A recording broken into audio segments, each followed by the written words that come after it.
지식재산 금융과 사회지원 인프라. 창조 경제의 기초로서 지식재산, IP, 금융 활성화는 필수라. 하지만 이를 제대로 하기 위해선 기본에 충실할 필요가 있다. 단기 성과 위주의 정책은 다른 부작용을 낳을 가능성이 높다. 기업의 자산 비중이 부동산 동산에서 IP로 넘어가고 있다.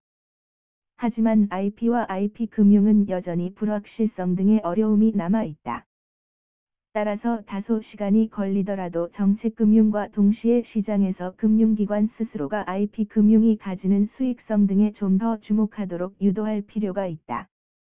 다시 말해 IP 금융의 활성화를 위해서는 장기적이고 시스템적인 접근이 중요하다. 먼저 IP 거래 형성을 위한 상호 정보 교류의 장 같은 사회 기초 인프라가 조성돼야 한다.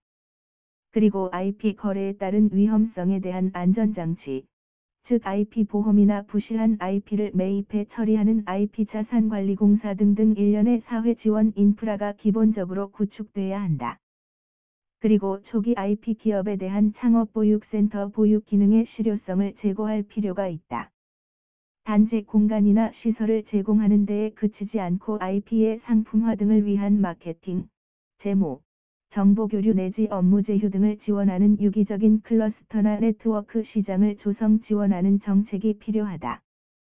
테크노파크가 조성돼 있지만 정작 필요한 관련 컨설팅 인프라 내지 세계 시장과의 연계 네트워크로서는 미흡하다. 또 기존 제도 중 IP의 담보 가치를 낮추는 법률 제도 역시 재정비돼야 한다. 반대로 시장 가치를 증대시키는 법 제도는 적극 지원해야 한다. 예를 들어 파산 시 파산관제인의 상무계약 해지권은 제한되어야 하고, IP 기업의 파산 시에도 신뢰성 있는 수탁자 등에 의해 이를 지속적으로 관리할 수 있는 법률 시스템 구축이 필요하다. 정책금융으로도 감당하기 어려운 창업 초기 자금 조달 문제는 클라우드 펀딩이 하나의 대안이 될 수 있다. 때문에 이에 조속한 입법은 절대적으로 필요하다. 그리고 경쟁력을 제고시키는 혁신기술 시스템 도입은 가능한 한 유연하게 수용할 필요가 있다. 예를 들어 구글의 무인자동차 시스템 도입은 기존의 가치체계, 즉 안전성의 측면 등에서 볼 때에는 결코 간단한 문제가 아니다. 그렇지만 자동차가 미래의 플랫폼이 될 가능성이 있다는 인식 하에서 이를 좀 더 적극적으로 수용하려는 태도가 필요하다. 혁신 기술과 관련해 문제가 있는 부분은 반드시 철저하게 검증해 이를 보완해야 할 것이다. 그렇지만 이에 못지않게 중요한 것은 새로운 혁신 기술을 조기에 정착시키려는 노력이다. 또 이제는 목표 시장이 국내가 아닌 전 세계라는 인식 정립이 절대적으로 중요하다. 따라서 세계 시장에 맞는 규모의 경제를 갖추도록 범정부 차원에서 규제를 완화하고 나아가 이에 필요한 모든 지원을 아끼지 말아야 한다.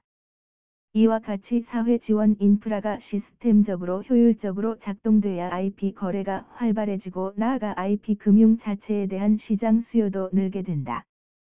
이 과정에서 IP 금융은 점차 자연스럽게 새로운 블루오션으로 정착하게 될 것이다.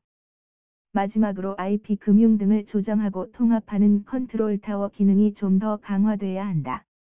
이를 위해서는 이를 맡고 있는 국가지식재산위원회가 정책 조정 기능을 활성화해야 한다. 위상 강화도 필요하다고 본다. 이에 못지않게 IP 금융 관련 정책 전반에 대한 실효성 있는 평가 작업 역시 중요하다고 본다. 이 같은 평가 분석 결과물이 효율적으로 피드백되고 나아가 향후 정책 운영에 반영되는 등 선순환 구조가 활성화되기를 기대해 본다.